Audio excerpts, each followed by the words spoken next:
Assalamualaikum warahmatullahi wabarakatuh. Alhamdulillahilladzi hadana li hadza wa ma kunna linahtadiya laula an hadana Allah. Asyhadu an la ilaha illallah wahdahu la syarika lah wa asyhadu anna Muhammadan abduhu wa rasuluh.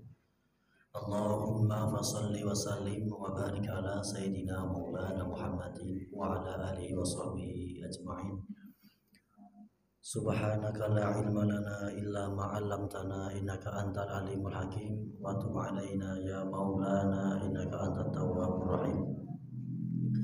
Rabbi shrah li sadri wa yassir li amri wahlul 'uqdatam min lisani yafqahu qawli. Amin. Amma ba'd.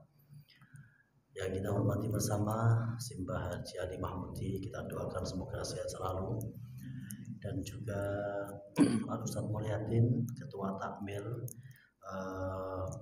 Bapak Dr. Andes Muhammad Fikri, dan juga sahabat saya Ustadz Alan, bersama seluruh para jamaah yang lain, Bapak Ibu, sedoyo jamaah kakung semua putri sedoyo ingkang kawula hormati. Alhamdulillah, bersyukur kepada Allah, kita kembali dipertemukan Allah di Jumat awal bulan Desember. Kita mempunyai istiqomah wadifah kajian kitab Sahih Bukhari di setiap Jumat awal bulan. Semoga semua ini menjadi keberkahan kepada kita semua, menjadi benar-benar penguat di dalam kehidupan kita. Kita sudah mempelajari kajian tafsir, kita lengkapi dengan sunnah, yaitu kitab Sahih Bukhari. Semoga Allah senantiasa memberikan keberkahan kepada kita semua. Amin. Baiklah Bapak Ibu jamaah sekalian, bismillah, kita lanjutkan kajian kita. Kajian kitab Sahih Bukhari, bab yang kelima, hadis nomor 62.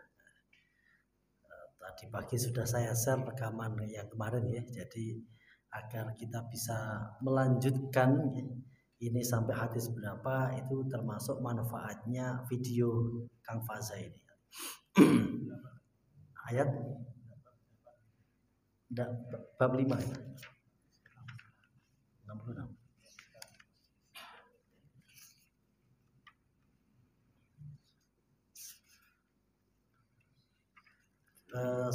Di video yang saya share itu bab 5 katanya. Nanti videonya dikasih di deskripsi ya, di Benora Lali.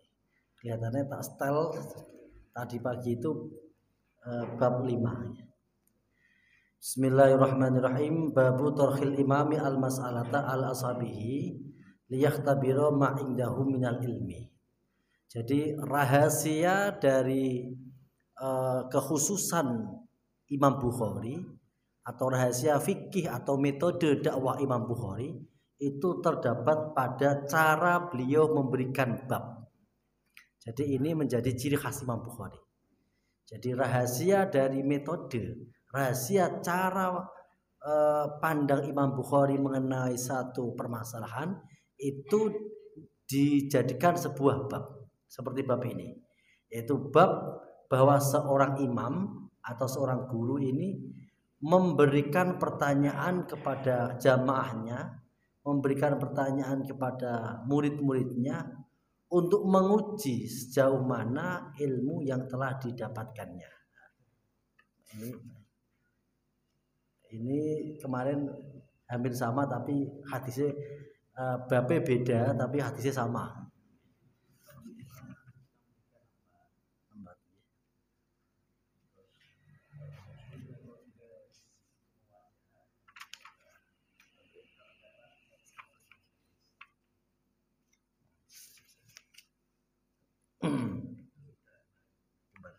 Coba kita ulang dulu ya, karena tak lihat di videonya itu. Jadi memang hadis ini diulang di dalam bab sebelumnya, itu babu qaul muhaddis hadatsana, terus di situ disebabkan juga ada hadis inna minasyajarati syajaratun la yasqutu waraqaha. Jadi ada satu hadis yang diulang tetapi dengan pemahaman yang berbeda. Itu hadisnya sama. Hadatsana Khalid bin Mahladin hadatsana Sulaiman hadatsana Abdullah bin Dinar ani bin Umar ani Nabi sallallahu alaihi wasallam. Inna minasyajarati sak temene iku saking pohon, syajaratan ada sebuah pohon, la yaskutu kang ora rontok apa warakuha daunnya, wa inna halan sak temene syajarah iku masalul muslimi seperti perumpamaan keimanannya seorang muslim. Hadisuni becik nyritakaken sira kabeh ing ingsun mahia apa to kang den arani pohon itu. Qala ngendika sapa Ibnu Umar, fa waqa'a mongko tumibo sapa anasu manusa fi syajaril bawadi ing dalam pohon-pohon yang ada di perkampungan orang-orang Badui. Qala ngendika sapa Abdullah, fa waqa'a mongko krumentek ya, bergerak hati. Hati itu sudah berpikir, berarti sudah duweni firasat fi nafsi ing dalam awak dhewe ingsun anaha sak temene pohon iku anahlatu pohon kurma. Sumaqalu mongko nuli padha ngucap sapa sahabat hadisna nyerita akan panjenengan ya Rasulullah ing kita mahia apa to pohon iku ya Rasulullah wahai Rasulullah. Qala ngendika sapa Rasulullah hiya an-nahlatu. Jadi hadis ini ada sebuah pemahaman bahwa seorang imam atau seorang guru itu kadangkala perlu memberikan pertanyaan kepada muridnya atau kepada jamaahnya agar bisa menguji sejauh mana ilmu yang ia dapatkan.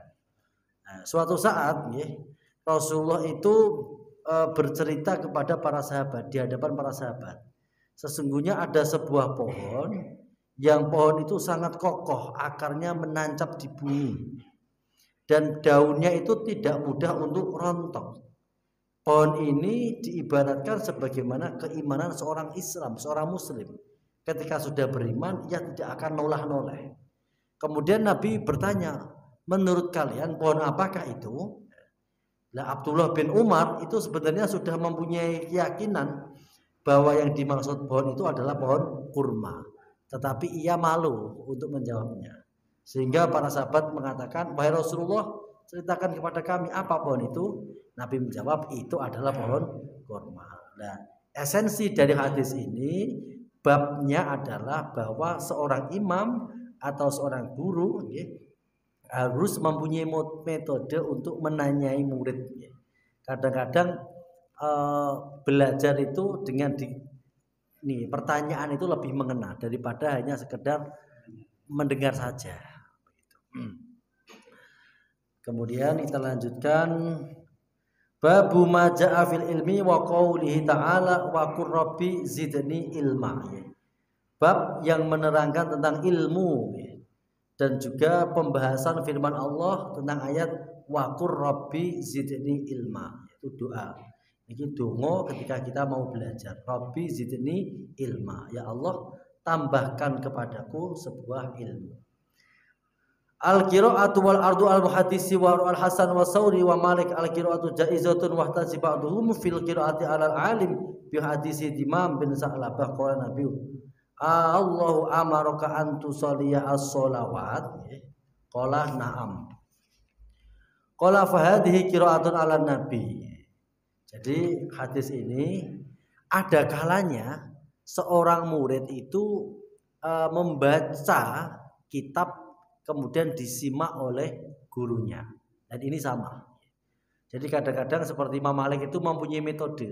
Ketika ada orang yang mau menjadi murid Imam Malik, itu dikasih kitabnya Al-Muwatta, disuruh memahami, kemudian disuruh membaca di hadapan Imam Malik.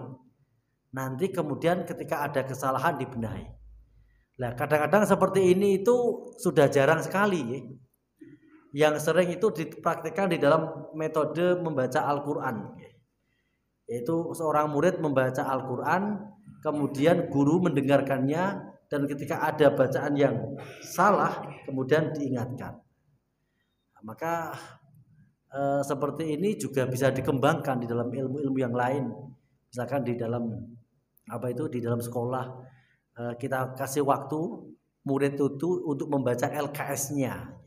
Setelah dibaca suruh maju ke depan menerangkan. Nah, ini salah satu metode yang digunakan para ulama-ulama terdahulu. Jadi para ulama terdahulu itu qara'tu ala syekh. Saya membaca kitab ini di hadapan syekh ini. Saya membaca Al-Qur'an dengan makhraj ini di hadapan syekh ini. Di antaranya itu. Nah, hadis ini menceritakan ada seorang badui. Badui itu seorang pedalaman yang bertanya kepada Nabi, "Amaraka an tusolli as-shalawat?" Apakah benar Allah memerintahkanmu agar kamu melaksanakan sholat 5 waktu? Nabi menjawab, "Na'am, iya." Qala fahadi qiraatun ala Nabi. Jadi esensinya atau maksud dari hadis ini, kalau hadis yang pertama itu kan guru yang bertanya kepada murid. Nabi memberikan pertanyaan. Ada sebuah pohon yang kuat, akarnya menancap di bumi, kemudian daunnya tidak mudah rontok. Pohon apakah itu? Itu kan yang bertanya Nabi. Nah, dalam hadis ini yang bertanya sahabat, artinya yang bertanya muridnya. "Wahai Rasulullah, apakah Allah memerintahkanmu sholat 5 waktu?" Nabi menjawab, "Iya." Jadi yang dibahas Al-Bukhari ini metodenya. Kadang-kadang ada metode guru bertanya kepada murid, ada kalanya murid bertanya kepada guru. Kemudian wahtaja malikun bisaqi yuqra'u 'alal qaumi fayaqulu asyhadana fulan wa yuqra'u dzalika qira'atan 'alaihim. Dari hadis ini maka seseorang atau ulama yang membaca riwayat hadis kepada gurunya, kemudian gurunya sudah menyimak, ini berarti sudah sah untuk meriwayatkan hadis. Jadi ada 2 metode. Kadang-kadang di dalam ilmu hadis itu seorang syekh membacakan riwayatnya dan santrinya menyimak. Nek cara istilah santri niku ngaji bandongan, ngaji pasanan, maca kitab muridnya nyimak. Dan kemudian ada metode sebaliknya, muridnya sing maca kitab, gurune sing nyimak. Dan ini semuanya bisa distatuskan hadasana. 63. Hadasana Abdullah bin Yusuf qala hadasana Alais an Sa'id wa al-Maqburi an Syurek bin Abdullah bin Abi Namr annahu sami'a Anas bin Malik yaqul bainama, pada suatu saat nahnu utawi kita iku julusun wong kang lungguh ma'an Nabi serta Nabi sallallahu alaihi wasallam fil masjidi ing dalem masjid. Dakhala mongko masuk sapa rajulun wong lanang ala hamalin, ala jamalin. Hamalin itu meteng, jamalin unta. Ada seorang laki-laki masuk masjid, untane tumpaki. Fa'unakhahu, kemudian unta itu dijerumaken fil masjidi. Summa aqalahu, kemudian nyancang sapa rajul ing unta. Summa qala mongko nuli ngucap sapa rajul lahum kedue para sahabat. Ayukum ndita utawi sira kabeh iku Muhammadun Muhammad. Wan nabiyyu hale utawi nabi iku mutaqiun, duduk bersandar baina dhuhranihim, berada di tengah-tengahnya para sahabat. Ana wong lanang, wong bedui numpak unta, untane dilebokake masjid nggih, terus dicancang, terus ngendika ngeten. Siapa di antara kalian yang namanya Muhammad? Dan Nabi saat itu sedang duduk bersandar di tengah-tengah para sahabat. Fakulna mongko ngucap sapa kita, para sahabat mengatakan, hadar rajulul abyadu al-mutaqiu. Ya inilah seorang laki-laki yang bersinar, berkulit putih dan kemudian sedang duduk bersila. Faqala mongko takon lahu kedewe Nabi, sapa ar-rajul wong lanang. Ibnu Abdul Muthalib, apa betul kamu anaknya Abdul Muthalib? Faqala mongko jawab lahu kedue rajul sapa Nabi sallallahu alaihi wasallam. Qad ajabtuka, ya aku wis jawab bahwa itu benar. Faqala ar-rajulu lin Nabi, inni sak temen ingsun iku sailuka, wong kang takon ing sira, fa musyaddidun alaika. Mongko takon tenanan sapa ingsun alaika maring sira fil mas'alati ing dalem sebuah masalah. tajdi mongko aja nemu sira alaya ing atas ingsun fi nafsika ing dalam awakmu.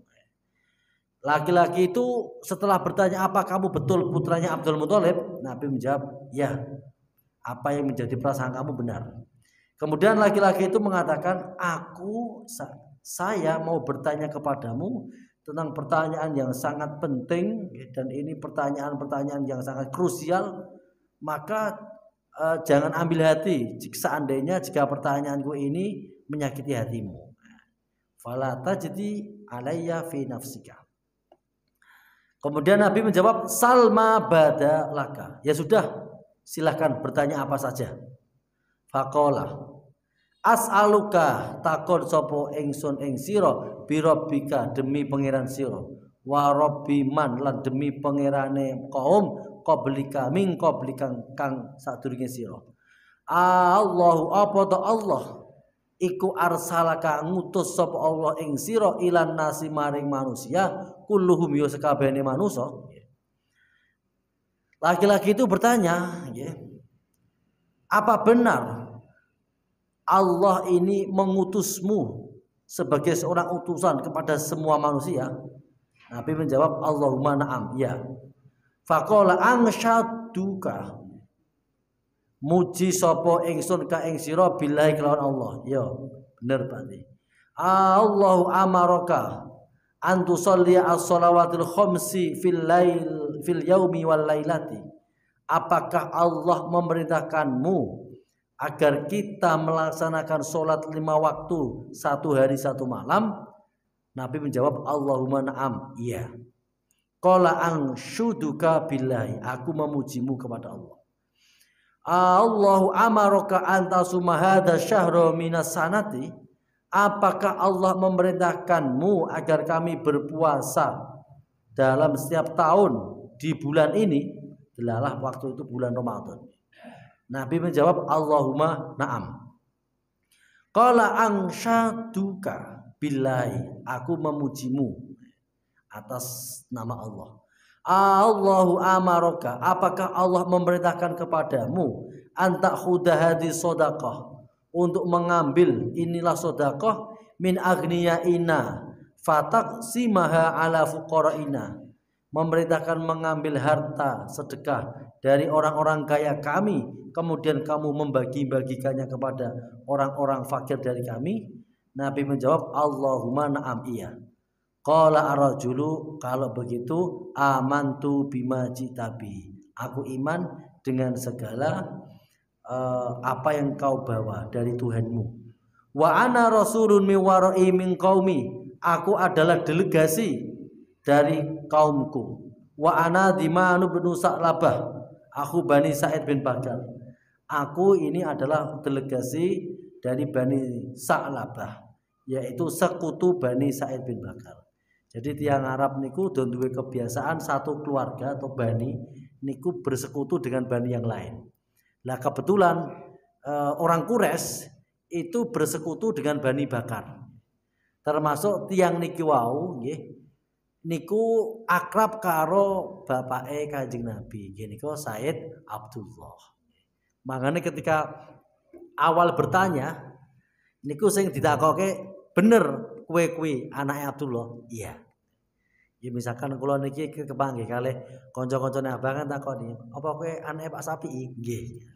Jadi awalnya ngoten nggih. Karena apa? Karena ada hubungan nggih antara Bani Bakar dengan keluarga Nabi Muhammad sallallahu alaihi wasallam. Khususnya karo Bani Hasyim itu ada ikatan persekutuan. Bersekutu, berkoalisi. Jadi orang-orang Arab zaman dulu niku senengane perang. Maka dia membutuhkan untuk berkoalisi dengan bani-bani yang lain. Lah tiang ini wau takon ya. Takon ini dengan bahasa sing keras ya. Sudah diawali aku apa takonku kuwi temenanan. Seandainya ada perkataanku sing membuat kamu tidak nyaman, ya kowe kudu siap. Ya Nabi jawab salma bada laka. Ya silakan kamu mulai. Dan pertanyaannya itu as'aluka bi rabbika, aku takon tenan iki demi pangeranmu ya dan demi pangerane kaum-kaum sebelummu. Apa bener pangeran kuwi ngutus kowe dikon dadi utusan untuk semua manusia? Nabi menjawab, "Ya, benar." Terus takok meneh. Apa benar pangeran kuwi, apa benar Allah kuwi merintahke awakmu agar kami semua menjalankan sholat 5 waktu dalam 1 hari 1 malam? Nabi menjawab, "Iya." Terus takon meneh. Apa benar Allah itu memerintahkanmu agar kami ini berpuasa dalam 1 tahun, 1 bulan, pas bulan ini, kebetulan bulan Ramadan? Nabi menjawab, "Iya." Kemudian takon meneh. Apa Allah itu memerintahkanmu agar kami mengeluarkan sodakoh dari orang-orang kaya kami, kemudian kita berikan kepada orang-orang fakir miskin kami? Nabi menjawab, "Iya." Terus laki-laki itu mengatakan, "Wes, saiki aku iman karo awakmu. Dan saya ini adalah orang kepercayaan dari Bani Sa'labah."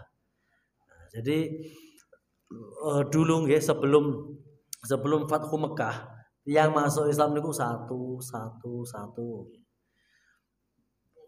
Ketika masuk Islam nggih, sing masuk Islam itu tokoh engko biasanya diikuti seluruh kaumnya. Jadi Nabi niku nggak ada beberapa sahabat, cara ngajarin niku nggih beda-beda. Ada yang sahabat itu diulang Kanjeng Nabi sampai tahqiq, sampai ngalim. Abu Bakar, Umar, Utsman, Ali, Abu Hurairah. Niku diulang ngelmu sampai bener-bener mulai dari A sampai Z komplit tahqiq. Tapi kadang-kadang ada sahabat iku sing cuma 1 hari tok bersama Nabi terus dikon wis iku warahke umatmu, warahke tangga-tanggamu. Ya misalkan ngeten ya, kita berpikir seperti ini. Seandainya kita ini mempunyai santri orang Papua misalkan, yang perkampungannya di sana urung genah carane cewek piye sesuci, urung genah. Durung genah carane sholat bagaimana. Nek ana santri kok dari pedalaman ngoten niku, ya wis diwarai sing penting-penting tok. Wis diwarai sholat, diwarai carane suci, wis kowe lek bali nang perkampunganmu, sepenting kaummu sekarang lek ndang diwarai carane sesuci, carane sholat. Nek ana apa-apa takon. Jadi metode cara mengajar Nabi kepada para sahabat itu beda-beda. Makanya santri niku nggih kudune ana sing ngono. Ana sing memang dicetak sebagai ulama sing kudune tahqiq, iso ilmu nahwu, ilmu shorof nggih, iso tafsir nggih. Juga ada jika memang dibutuhkan sebagai pendakwah yang kudu cepat-cepat nggih. Misalkan ada santri dari wilayah NTT atau wilayah-wilayah sing mayoritas masih non muslim yang memang membutuhkan orang dakwah sing nang kono langgar utawa musola atau masjid ora kopenan. Iya aja suwe-suwe mondoke. Wis pokoke nek cepet butuh wis ndang iso langsung diterjunkan karena memang dibutuhkan. Nah, santri sing niki wau kategori sing ngoten niku. Jadi ya bersama Nabi ya 1 hari tok niku wau nggih. Apakah apa benar salat wajib? Iya. Wis iku sampaikan. Maka ada istilah balighu ani walau ayat. Ya beda-beda tentu perangkatnya juga berbeda-beda ya.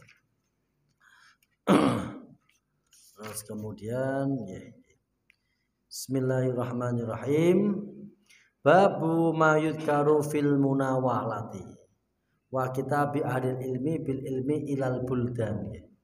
Jadi ini bab tentang munawalah dan tulisan-tulisan. Jadi ulama itu memberikan sebuah kitab atau tulisan langsung kepada murid sebagai tanda bahwa dia diakui kebenarannya dan boleh diriwayatkan oleh murid tersebut. Makanya di dalam istilah pesantren itu ada istilah ki wis tak ijazahno kowe. Qabil tu, ya saya terima. Jadi ada istilah seperti itu. Misalkan ada santri ya, terus kemudian saya membaca kitab, wis iki kitab iki gawa kowe. Aku mbiyen ngaji karo guruku saka guruku. Saya dari Kiai Haji Nasikhon, Kiai Haji Nasikhon dari Kiai Haji Abdul Rauf, Kiai Haji Abdul Rauf dari Kiai Haji Ahyat Mutahar, Kiai Haji Ahyat Mutahar dari Mbah Ahyat Munawir Kerabat Yogyakarta. Iki bismillah sekarang tak ijazahna awakmu. Terus santri jawab, "Nggih, qabil tu, kula tampi." Nah, berarti itu santri itu sudah bisa boleh untuk meriwayatkan. Jadi sebenarnya ini bukan masalah sakral atau tidak. Ini karena jika santri itu sudah diberikan lisensi untuk mengajar, itu berarti wes disekseni nek mampu. Jadi bukan masalah klinik atau yang sebagainya, bukan ya. Jadi istilah ini saya ijazahkan kepada kamu, kemudian santri menjawab ya saya terima, itu berarti cara saiki wis entuk syahadah, entuk lisensi, wis lulus. Wis iki kowe tak anggap wis iso memahami kitab ini. Kamu boleh mengajarkannya. Nah, kebiasaan seperti itu sudah sering dilakukan para ulama zaman dahulu. Faqala Anas ya. Nasakha Utsman al-Masakhifa fa ba'asa biya ilal afaqi. Utsman juga pernah menulis beberapa mushaf yang terkenal dengan khat Utsmani. Sebenarnya Utsman itu hanya mengkoordinir. Jadi anggota panitia penulisan Al-Quran itu diketuai oleh Zaid bin Sabit dan banyak sahabat yang lain. Lah kebetulan Utsman itu corone ketua panitiane. Tetapi karena jasa-jasa dan keberanian Utsman di dalam napa niki menjadikan mushaf satu mushaf agar tidak beda-beda, maka diabadikan namanya sebagai Rasm Utsmani. Jadi sebenarnya bukan Superman tapi super tim. Utsman itu membentuk tim. Jadi dilihat dari sini maka kita itu di dalam mensukseskan apapun itu membutuhkan tim yang solid. Jadi harus mempunyai tim. Nah, Utsman setelah mushaf ini jadi kemudian fa ba'asa biya ilal afaqi. Ya disebar luaskan sampai ke beberapa penjuru. Ini namanya munawalah. Ya. Wa ra'a Abdullah bin Umar wa Yahya bin Sa'id wa Malik dzalika jaizan. Seperti itu boleh. Jadi menyebarkan kitab-kitab ya, kitab yang sudah ditasheh ya, kebenarannya itu boleh. Wahtaja ba'du ahlul Hijaz fil munawalati bi hadis Nabi haitsu kataba li amil sariyati kitaban wa qala la taqra'ahu hatta tablugha makanan kada wa kada. Falamma balagha dzalika al makana qara'a 'ala nas wa barahum bi amrin Nabi. Munawalah ini diperbolehkan karena ada praktek dari Nabi. Nabi pernah mempraktekkan munawalah. Yaitu Nabi memerintahkan katibnya atau sekretarisnya untuk menulis sesuatu kemudian diberikan kepada syariah.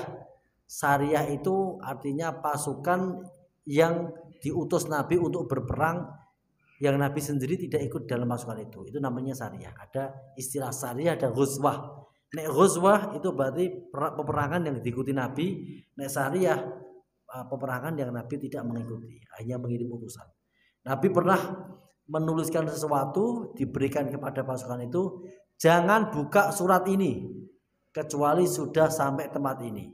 Setelah sampai tempat ini baru baca dan bacakan itu kepada orang yang berada di sana atau penduduk yang ada di sana.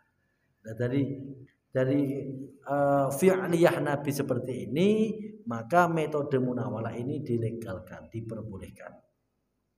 64. Hadatsana Ismail bin Abdullah qala hadatsani Ibrahim bin Sa'id an Shalih bin Ibnu Syihab an Ubaidillah bin Abdullah bin Utbah bin Mas'ud an Abdullah Abbas ya. Anna Abdullah bin Abbas, sesungguhnya Abdullah bin Abbas akhbarahu anna Rasulullah sallallahu alaihi wasallam ya ba'asa ngutus sapa nabi bi kitabatin kelan tulisan rajulan ing lanang wa amarahu lan perintah sapa nabi ing rajulan ayyadfa'ahu untuk memberikannya ila azimil bahrain kepada para pembesar-pembesar Bahrain. Fadafa'ahu mongko nguwehaken ing surat sapa azimul bahraini pembesar-pembesar Bahrain ila Kisra kepada Raja Kisra, itu Raja Persia. Falamma qara'ahu mongko ing dalem semangasane maca sapa Kisra ing surat mazzaqahu mongko nyuwek-nyuwek sapa Raja Kisra ing surat Nabi.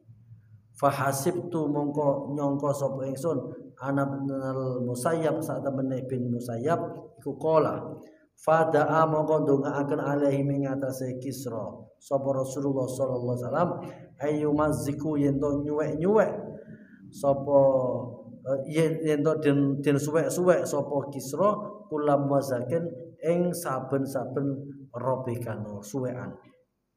Jadi hadis yang nomor 64 ya, Nabi pernah mengutus sebuah utusan, yes. Kemudian Nabi membawakan mereka sebuah surat yang ditujukan kepada penguasa Bahrain. Yang isi dari surat itu adalah mengajak penguasa Bahrain untuk masuk Islam. Setelah diberikan kepada penguasa Bahrain, nah pada waktu itu Bahrain itu di bawah hegemoni Kisra atau Persia. Maka surat ini oleh para penguasa Bahrain kemudian diberikan kepada Raja Kisra, yaitu raja penguasa Persia. Setelah dibaca oleh Kisra, kemudian Kisra ini marah-marah dan merobek-robek surat itu. Dan Nabi ketika diceritakan bahwa Kisra ini merobek-robek surat Nabi, kemudian Nabi mendoakan semoga Allah merobek-robeknya. Dan akhirnya betul, doa itu terjawab di masa Khalifah Umar bin Khattab. Jadi dongane Kanjeng Nabi niku disembadani berarti setelah Kanjeng Nabi meninggal digantikan Abu Bakar, diteruskan Umar, baru doa Nabi itu terrealisasi. Akhirnya Persia itu runtuh total, hancur sehancur-hancurnya di masa Khalifah Umar bin Khattab. Makanya orang-orang Persia, orang-orang Syiah itu sangat benci sekali kepada Umar bin Khattab. Dan di antara yang menikam, menusuk Umar ketika Umar sedang sholat itu juga orang Persia yang bernama Abu Lu'lu'ah. Karena betapa dendamnya orang Persia itu kepada Umar, karena Umar itu dianggap yang meruntuhkan peradaban mereka. Peradaban Persia itu peradaban yang lama, lebih lama daripada Romawi. Di Persia itu terbentuk setelah Babilonia. Nah Babilonia itu kan di zamannya Nabi Ibrahim, jadi usianya Persia itu lebih tua daripada Romawi. Dan luluh lantah di tangan Khalifah Umar bin Khattab. 8. Babu man qa'ada haitsu yantahi bi al majlisu wa man ra'a furjatan fi halqatin fajalasa fiha. Nah, ini uniknya Imam Bukhari. Jadi tadi sudah saya sampaikan bahwa Imam Bukhari itu ketika ingin menyampaikan sesuatu itu dapat dilihat dari beliau memberikan bab yang menerangkan orang yang duduk di tempat yang ia temukan pada akhir majelis, dan bab yang menerangkan ada seorang yang melihat ada ruang farjatan fil halqati, ini ada ruang kosong, kemudian ia duduk di tengah-tengah ruang itu. Terus misalkan ada kosong untuk kita berikut. Jadi ini tentang etika bermajelis. 66. Hadatsana Ismail qala hadatsani Malik an Ishaq bin Ishaq bin Abdullah bin Abi Thalhah an Aba Marrah maula Akil bin Abi Thalib ahbarahu an Abi Waqidil alaisi ana Rasulullah sallallahu alaihi wasallam bainama huwa jalisun. Suatu saat Nabi sedang duduk fil masjid, di dalam masjid. Wa nasu ma'ahu, manusia ini para sahabat sedang bersama Nabi. Id akbala salah satu nafarin, tiba-tiba datang 3 laki-laki. Fa akbala isnani ila Rasulillah. Fa akbala mongko madhep sapa isnani wong loro ila Rasulillah maring Rasulillah. Sing loro niki ngadep Kanjeng Nabi, wa dhahaba wahidun, sing siji lunga. Qala fa waqafa, mongko mendatangi sapa isnani ala Rasulillah ing atase Rasulullah sallallahu alaihi wasallam. Fa amma ahaduhuma, mongko salah siji dari mereka berdua, faro'a mongko ningali furjatan ing nggon kosong fil halqati dalam majelis, fajalasa mongko lungguh fiha ing dalam nggon kosong itu mau. Setelah mereka menghadap Rasulullah, salah satu di antara keduanya ini melihat ada ruang kosong. Maka ia langsung duduk di sana dan bergabung di majelis Rasulullah. Wa ammal akharu anapun wong lanang yang lain, dua orang yang lain, fajala samangka lungguh khalfahum ing dalem sak mburine para hadirin. Sing siji merasa ewoh, mosok teko keri manggon ngarep wis aku tak nang mburi wae. Wa amma salisu adapun orang ketiga fa adbaru mangko berbaring daiban kelawan pergi. Wong sing telu lah wis kebek, wis ora usah lah kepenak entel-entelan. Jadi ada 3 orang, tiga orang ini ketika majelis itu sudah dimulai pengajian sudah mulai kan pasti kan ya penuh kan. Terus yang duanya ini menghadap kepada Rasulullah. Yang satu mengambil posisi melihat karena masih ada celah, ada tempat kosong indusel. Lah sing siji ngrasa ewoh mah aku mosok teko kene yo manggon ngarep. Akhirnya dia duduk di belakangnya. Di belakang. Falamma faragha setelah majelis itu selesai, qala Rasulullah, ala ukhbirukum anin nafaris salasati. Sini saya kabari kepada kalian cerita tentang 3 orang. Amma ahaduhum fa'awa ilallah fa'awahu. Orang yang pertama itu orang yang semangat. Ia mendatangi Allah. Artinya ia semangat datang di majelis dan duduk di depan. Karena masih ada tempat kosong, muntel-muntelah tetap manggon. Karena nek manggon ngarep pasti lebih paham. Jadi saking senenge ngaji sehingga dia itu duduk di depan. Dan Allah mendatanginya. Dia semangat untuk mendatangi Allah, maka Allah juga mendatanginya. Artinya ia mendapat ridho Allah Subhanahu wa taala. Wa amal akharu fastahyallahu minhu. Orang yang kedua itu isinan noe. Apa manggon ngarep isin, akhirnya manggon mburi. Maka Allah juga malu kepadanya. Artinya malu nek orang wei rahmat. Akhirnya diwei rahmat. Wa amal akharu dan orang yang lain yang ketiga fa'aradallahu anhu. Dia berpaling maka Allah juga berpaling darinya. Artinya Gusti Allah mboten maringi ridho, mboten maringi rahmat. 9. Babu qaulin Nabi nggih. Bab ngendikane Nabi sallallahu alaihi wasallam, Rabbi muballighi au man sami'a. Rubba muballighin, bukan Rabbi, rubba. Rubba itu okeh. Kadangkala orang yang mendengar, iki ngeten mesti. Rubba muballighin au an sami'i. Kadangkala orang yang mendengar kemudian menyampaikan kepada seseorang, itu orang yang mendengar penyampaiannya itu lebih paham daripada orang yang mendengar.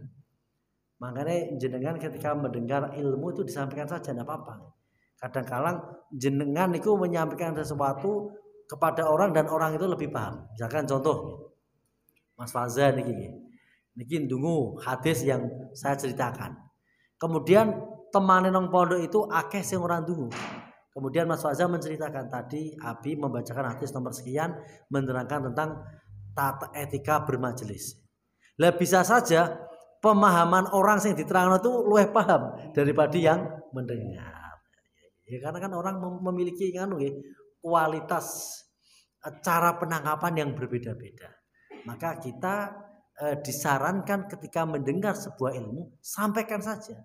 Siapa tahu orang yang kita kasih ilmu itu justru lebih paham dan nanti bisa menjelaskan lebih rinci kepada kita. Oh ini loh maksudnya mau punya ini. Maka pentingnya kita menyampaikan balighu anni walau ayah. Hadis nomor 67. Hadatsana Musaddad qala hadatsana Bishr qala hadatsana Ibnu Aunin an Ibnu Sirin an Abdurrahman bin Abi Bakrah donanna nyangka sapa kita annahu sayusammihi menamakannya siwasmihi. Jadi artinya ini bukan nama yang sesungguhnya.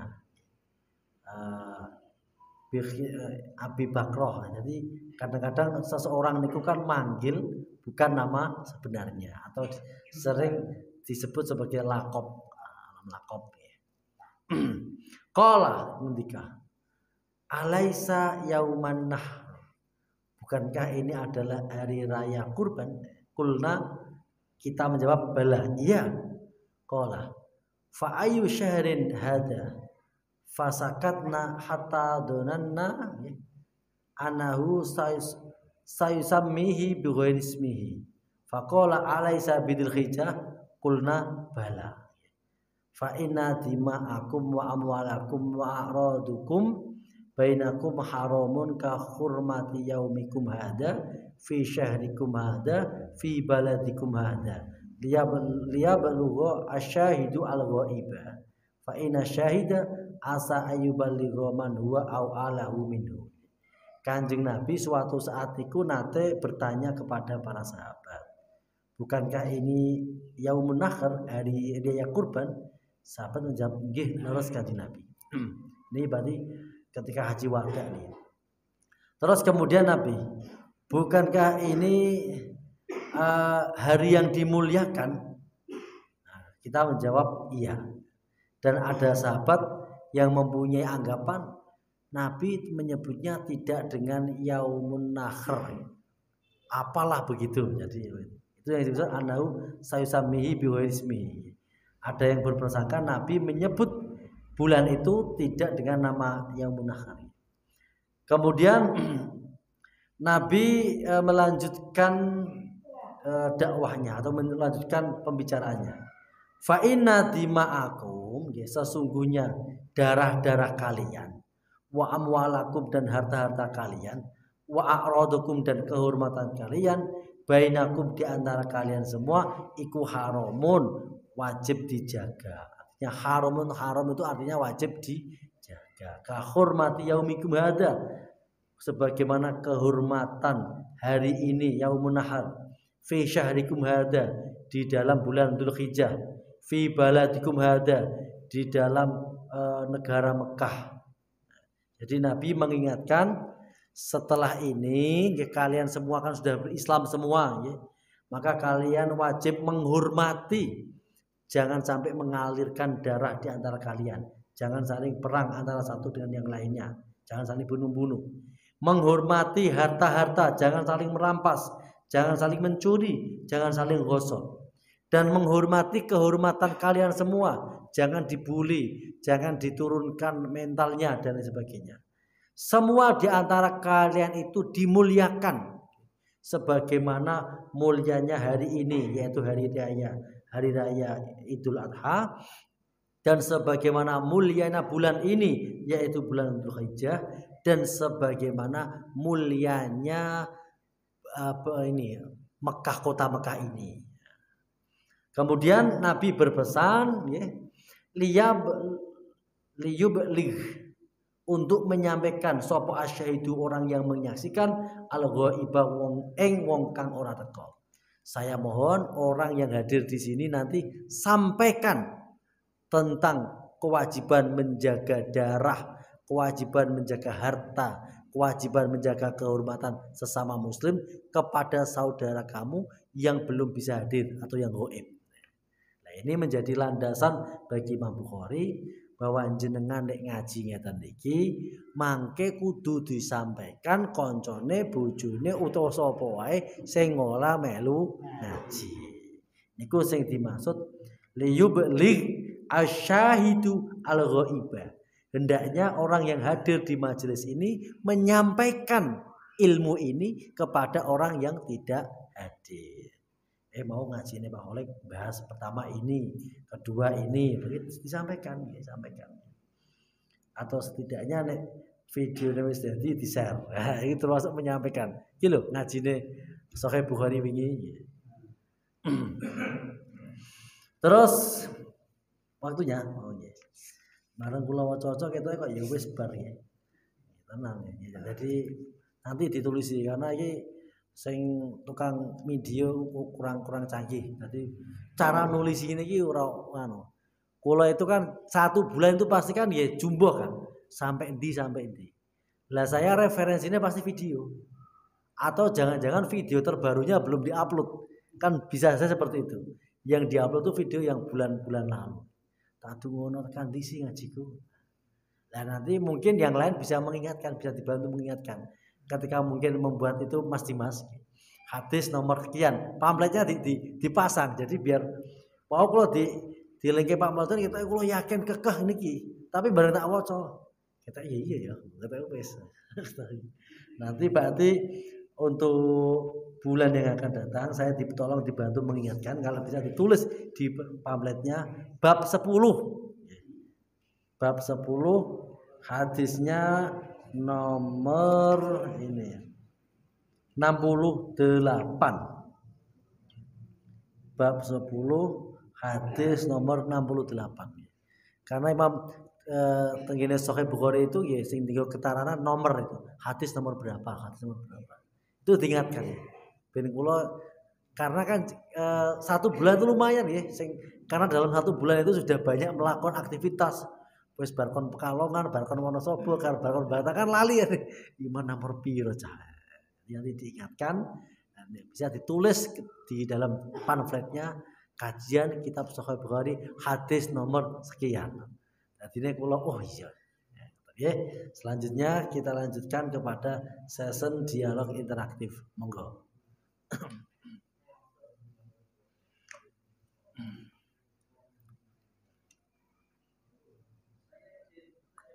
Nggih, monggo.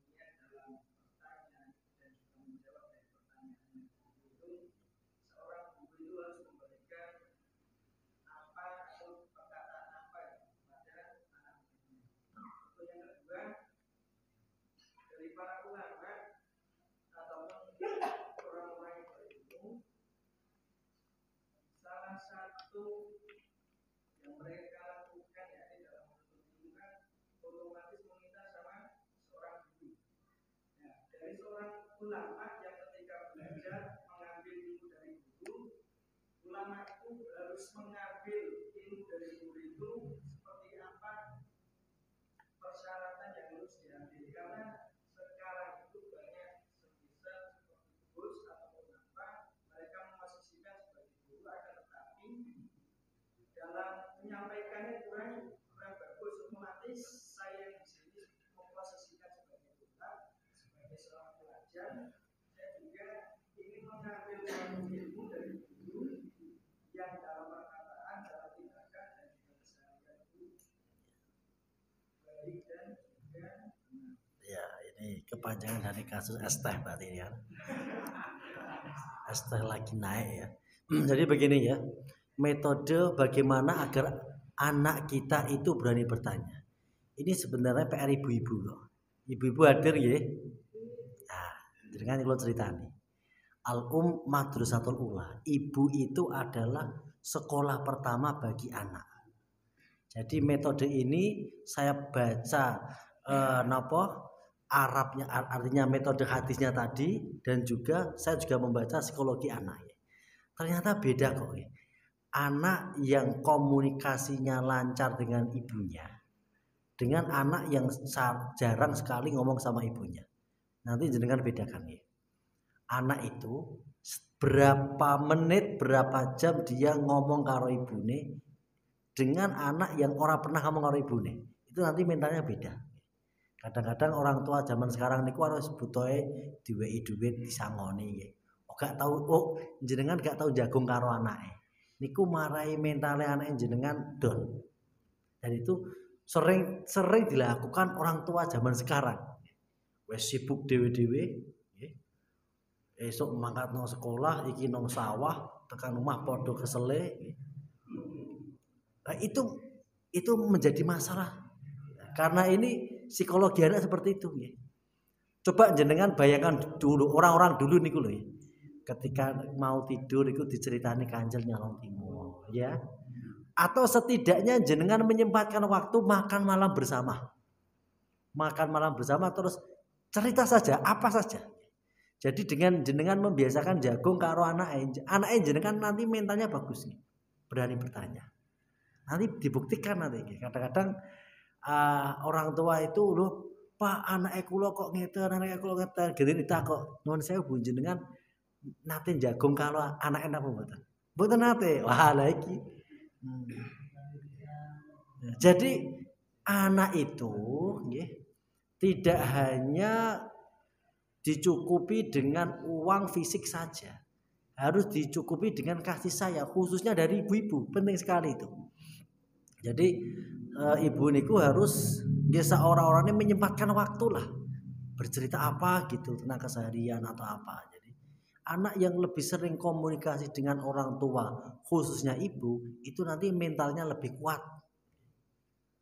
Nah, itu tentu PR pertama orang tua nih, karena anak itu ya tanggung jawab orang tua pertama. Masalah guru itu kan sebenarnya gak ditakoni, sing takoni wong tuane. Kenapa anaknya enggak dididik? Cara tengene hadis niku ya awaladin sholihin ya ulah hubungane anak ku ya wong tuane nggih. Dene guru niku kan nyifayai. Nah, ini pertama itu orang tua nggih. Jadi kesuksesan anak itu pasti pertama orang tua. Terus kedua mungkin yang bisa kita lakukan di dalam kelas ya, itu memberikan teori-teori ini di dalam metode pendidikan itu disebut CTL. CTL itu jenengan ceritakan teori yang sedang jenengan ajar di kelas dengan kehidupan sehari-hari. Misalkan baru bercerita tentang Abu Bakar yang suka dermawan. Terus nanti Pak gurunya tanya, pernah gak nak kamu itu memberikan sesuatu kepada temanmu? Misalkan bercerita Umar yang tegas tentang amar ma'ruf nahi munkar.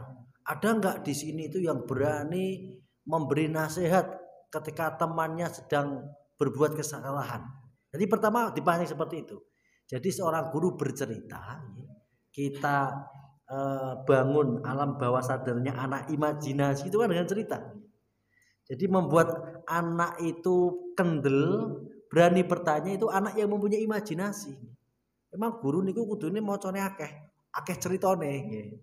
Jadi dengan guru ini banyak bercerita, khususnya ada korelasinya dihubungkan dengan materinya yang ia ajar dengan cerita. Itu anak itu nanti akan punya gambaran. Kayak jenengan iki generasi-generasi sing lahir tahun 80-an, 90-an niku sing sering dungu ceritane saka guru, sering dungu ceritane wong tua. Niku ada imajinasi di sini. Oh, ngono ya ceritane kancil niku bayangane ngene. Jadi penting itu. Imajinasi itu penting. Nah, hal yang seperti ini yang sering dilupakan para guru. Guru itu hanya menceritakan berbicara tentang LKS-nya yang ada di situ tok, enggak pernah bercerita tentang apapun. Setidaknya bercerita tentang apalah, bercerita tentang Kiai Ahmad Dahlan atau bercerita tentang apa. Kadang-kadang kan begitu ya. Jadi ada kebiasaan orang tua itu yang membuat kita imajinatif, yaitu cerita. Dan repotnya guru-guru sekarang itu sudah mulai nggak bisa bercerita. Nah, jadi nanti guru harus banyak membaca sehingga khazanah ceritanya banyak. Dengan demikian anak itu nanti mempunyai imajinasi itu, kemudian dia ingin bertanya. Terus tentu yang ketiga itu pembiasaan anak disuruh maju ke depan, disuruh ini misalkan coba nak, bagaimana pendapatmu jika ada orang yang tidak patuh kepada orang tua. Jadi dipancing itu, dibiasakan anak itu berbicara. Jadi pertama tadi peran orang tua itu penting, itu sangat krusial itu. Jadi nek ibu-ibu ku wis mulai ora tau jagung karo anake, itu pasti masalah besar. Itu akan berdampak kepada psikologi anak. Nomor 2, gurunya harus sering bercerita. Yang nomor 3, pembiasaan. Anak biasa disuruh berbicara. Insya Allah semoga dengan semua itu bisa mendidik anak didik kita, generasi kita menjadi anak yang solih dan solihah. Amin Allahumma amin. Ya, waktunya sudah habis. Saya ingatkan lagi, tolong saya diewangi ngiling-ngiling niki. Niki wau barang ustaz kali gini, wah iya ya bener. Tapi awal keluar aku yakin, Ora wong, soalnya tak waca nang videone iki kok aku. Yakin tapi bareng tak waca. Oh iya ketoke wis bar. Nanti diwangi ngiling-ngiling nggih, ditulis teng kene pamflet itu ben enak. Demikian terus sing apa? Sing sedang. Oh, ST-nya betul. Jadi bagaimana mencari guru ya. Niki tak jawab saka ngono mawon. Utawi syarat saya wong kang ginawe guru iku rinengkes rong perkara niki. Niki pendapatnya Ki Haji Ahmad Rifai. Kang dihin alim weruh ing panggerane syariate Nabi Muhammad kapindo adil riwayat. Jadi sosok orang yang bisa kita jadikan guru itu syaratnya ada dua. Pertama alim. Alim itu artinya menguasai minimal setidaknya satu fan ilmu, itu disebut alim. Ahli Al-Quran, ahli tajwid, ahli nahwu. Jadi bagaimana mungkin kita bisa mengambil ilmu ya, dari seseorang yang tidak ada ilmunya. Maka guru itu harus alim, harus mempunyai satu fan ilmu. Cara saat ini niku yo SPD, sarjana pendidikan begitu. Jadi harus ada satu fan ilmu. Sebenarnya kalau kita hubung-hubungkan antara teori pendidikan modern dan salaf niku sama kok nggih. Ya misalkan saiki napa nggih misalkan SH kok ngulang pendidikan agama kan ora nyambung kan. Jadi kan begitu. Jadi ya harus jelas alim itu harus jelas kompetensinya di bidang apa. Terus yang kedua adil riwayat. Adil riwayat itu nggih yang disebut adil riwayat itu kumpul papat, Islam, akil, balik, ora fasik. Islam pasti. Akil itu akalnya sehat, balik itu ya sudah cukup usia, ora fasik. Ora fasik itu tidak orang yang rusak atau cacat secara ucapan atau perilaku ya. Nek ana guru kok kenapa ngomongnya sing kados mboten genah, itu berarti bukan seorang guru ya. Jadi Islam akil balik ora fasik. Fasik itu wong sing rusak. Lah rusak niku ya ana kalane rusak omongane, rusak perilakune atau apa saja. Jadi memang benar. Jadi di saat zaman seperti ini kita harus benar-benar mencari seorang ulama yang benar-benar bisa dijadikan patokan di dalam beragama. Kadang-kadang seorang itu kompetensinya tidak ada atau hanya pintar berbicara saja, gurunya sopora jelas, ngajine nang ndi ora jelas, fan ilmunya apa juga enggak jelas. Terus kedua ya harus dilihat perilaku sosialnya, akhlaknya dilihat. Akhlaknya harus kita lihat. Jadi pertama kita lihat kompetensinya benar-benar tidak menguasai suatu ilmu yang menjadi bidangnya. Yang kedua kita lihat akhlaknya atau moralnya. Demikian, semoga bermanfaat. Kita akhiri dengan doa kifatul majelis. Subhanakallahumma wa bihamdika asyhadu an la ilaha illa anta astaghfiruka wa atubu ilaik. Walafu minkum wassalamualaikum warahmatullahi wabarakatuh.